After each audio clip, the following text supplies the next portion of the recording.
আমার যেটা আলাপ করে মনে হচ্ছে কিছুটা উন্নতি হয়েছে।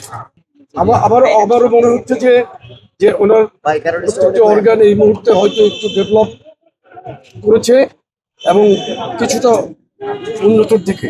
এটাই মহান আল্লাহর প্রতি আমাদের কৃতজ্ঞতা। আলহামদুলিল্লাহ উনি এখন কিছুটা যেটা বুঝলাম আমি কিছুটা উন্নতির দিকে।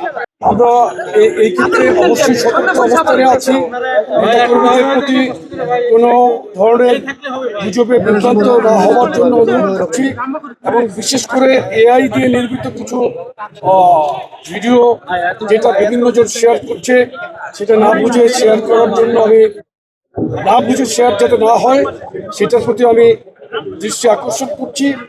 এবং আমি স্পষ্টত বিএনপির যে কেন্দ্রীয় নির্দেশনা হাসপাতালে ভিড় না করা সেটার দিকে আমি জোর দিচ্ছি। নেতা কর্মীরা যাতে কোনো অবস্থাতেই হসপিটালের যত্রতত্র যাতে ভিড় না করে, বিশেষ করে গেটে অবস্থান না করে, এই জন্য আমি কঠিন নির্দেশনা, দলীয় নির্দেশনা মেনে চলার জন্য আমি তাদের প্রতি অনুরোধ করছি। ধন্যবাদ আপনাদের।